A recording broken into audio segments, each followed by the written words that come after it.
Previous இயர்ஸும் பார்த்துட்ருக்கோம். Find the area of an equilateral triangle whose perimeter is 180 centimetre. இப்போ பாருங்கள், இது வந்து முக்கோணம் நார்மலாக கொடுத்தாங்கன்னா அதோட பரப்பளவு ஃபார்முலா வந்து பார்த்திங்கன்னா இப்படி இருக்குன்னு வச்சுக்கோங்க. இது பேஸ் பி, ஹைட் ஹெச்னா ஆஃப் பிஹெச் தான் வந்து ஏரியா ஃபார்முலா. ஓகேவா?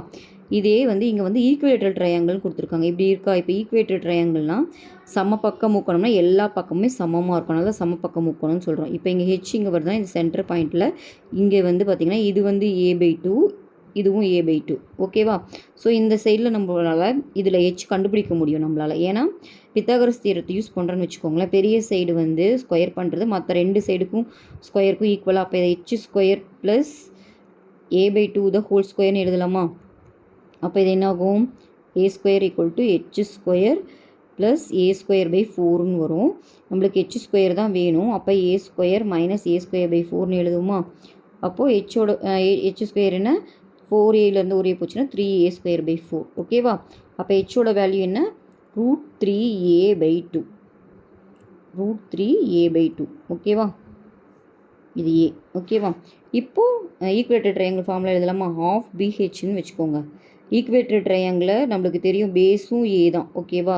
a ஹெச்சும் இப்போ கண்டுபிடிச்சிட்டோம். √3a/2. அப்போது இது எப்படி எழுதலாம்? √3a வந்து a ஸ்கொயர்னு ஆகிடும் பை 4ன்னு வருது. ஓகேவா? இப்போது இங்கே வந்து பெரிமீட்டர் கொடுத்துருக்காங்க. பெரிமீட்டர்னால் என்னென்னா 3 சைடு சுற்றளவுனா 3 ஆட் பண்ணால் வருமா? அப்போது ஈக்குவேட்டட் ட்ரையாங்கிளில் சுற்றளவு 3a வந்து கொடுத்துருக்காங்க 180. அப்போ இதுலேருந்து நம்மளால் a கண்டுபிடிக்க முடியுமா? a கண்டுபிடிச்சா என்ன வரும்? 180 டிவைடட் பை 3.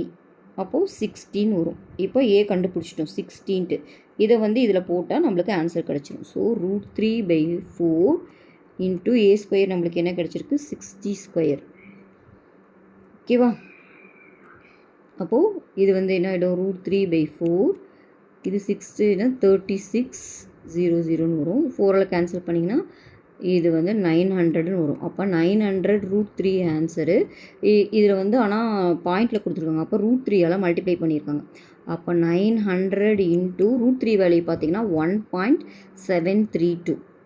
ஓகேவா? இதை மல்டிப்ளை பண்ணிங்கன்னா இந்த ஆன்சர் கிடைக்கும். ஓகேவா?